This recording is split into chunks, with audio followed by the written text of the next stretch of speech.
What's up, everybody? Cloud9 Man here, ready to take you on another adventure of Piney Run. The plot thickens in this episode. We still got Marnie up there getting those rocks, delivering them to the rock crusher and keeping that lime production going. That helps to make us some money. We've been working hard every day, making deliveries and cutting wood. Now, if you own a Piney Run logging camp, I'm sure you know we've got to do a lot of cutting wood. Especially when you need a lot of money, and we need a lot of money. Because if you all been following along the story, then you know what's going on. But just in case you don't know, I'm gonna fill you in. We got this land from Hall Macra, or the guy that lives in Hall Macra. And we've been making our payments the way we were supposed to. Well, I got a call and I had to go to Hall Macra, or however you say that, I'm not sure, but anyway. And he told me that my nephew needs to drop out of the racing and not get in it. And he said if my nephew didn't, then I was going to have to make a full payment of $1 million, which is what I owe on Piney Run. And he said if I didn't do that, then he would make things hard on me here at Piney Run. And I got to thinking about it. And if my nephew wants to race his cars, then I'm gonna back him up. And I don't give a... I don't care what that man says or what he does, because I'm willing to face the consequences. When my sister passed away, I told her that I would take care of that boy, and I'm gonna do it. So just like I promised in the last episode, we're going to the races and we're gonna watch him. Now he picked up a sponsorship and he needs to get in the top 20 in the race. And if he fails to do that, then they might drop him as their driver. So I'm hoping he gets in the top 20. We're gonna work today and we're gonna raise up all the money that we can for him. But in the meantime, y'all don't forget, hit that like and subscribe button, because it really helps out and it's free. So today, we're gonna get all the wood that we can get. We've got two different places we got to deliver the wood.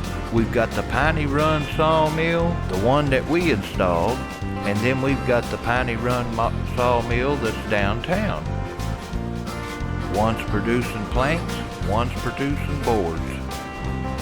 And we've got to gather up the boards and the planks and deliver them to the furniture company. And once we do that, we will have some furniture to sell. So we're trying real hard here to help my nephew out, and we're going to see how much we can come up with. I won't tell you how much he needs but to get his own racing team, but he's got it, and I've got to wire the money to him in order for him to be able to race tomorrow night. So we've got to get some money together, and we're going to go to the race. And we also started working on our first field here at Piney Run, which will be soybeans, as promised. We said we would raise them, and we're going to raise us some soybeans right here on the Piney Run. Now, I grant you, it's not a very big field, but we've got plenty of space to make more room for fields. So all we got to do is get these logs out of here and move them out of the way. which is not an easy task. And we're going to try to gather up what we've got cut here and see how much we can get out of it, because my nephew needs that money wired first thing in the morning or he won't be able to race. So I've got to get up and get things going on early in the morning just for him to be able to race. His first race, you all. And it's the first time I've been to the races, so I'm kind of excited. We're going all the way to Tennessee.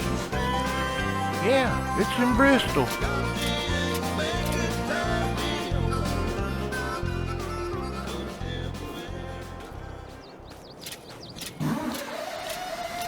Come on. Oh yeah, come on. Yeah. Something's going on with it. We might have to get it checked out, I don't know. But in the meantime, we're gonna keep on making these deliveries and try to make some more money.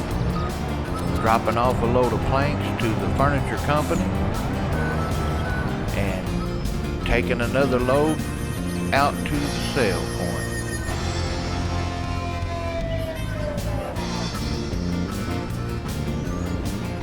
I just hope he gets in the top 20, because it's up to him. I mean, I can't do no more than give him the money, you know. And he said, Unc, he said, I tell you what, did you get the money? He said, now I'll win the races.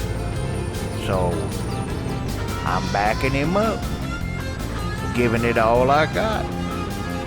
And I don't care what that man said at Hallmaker. Now we're going to drop this load here down here so we can make some boards. Got to have boards up there, and well, this is the only place we can find to make the boards. So we're going to drop off all this wood and let them get started on it. And looks like we're going to get one more in before it gets dark. And I know they ain't closed yet, but we're going home and we're going to get ready, because we're getting ready to head to the races. That's right. The day's over. We got what money we could, and now it's time to go watch him race.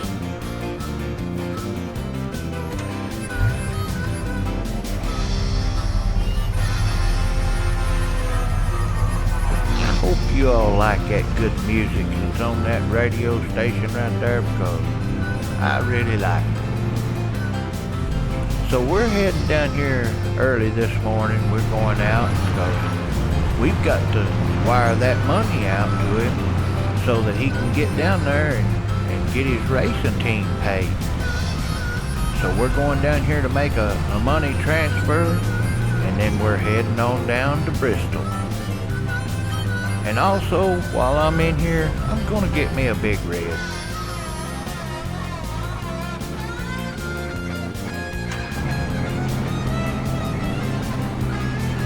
Well, once again, Piney Run, we shall return. We will be back.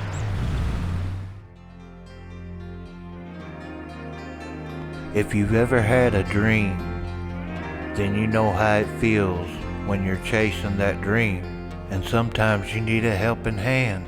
And if you've got the grit and determination and you set your mind to it, then you can accomplish anything you want. And sometimes it looks so far out of reach and that it's fading away.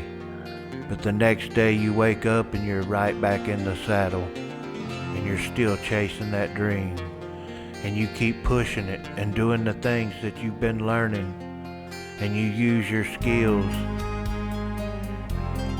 The next thing you know, you're gonna accomplish that dream.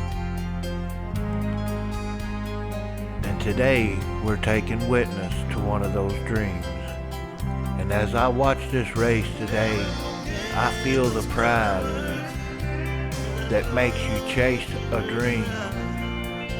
And I'm sure that my nephew's feeling it out there right now, because It looks like he's having a hard time. But he is in the top 20 right now. He's chasing number 16. And now he just passed 16. There's number 15.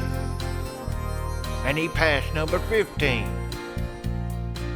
Come on, nephew, here we go. Well, now we're going to watch the replay of the entire race because I got excited, folks. I couldn't keep up with the story no more.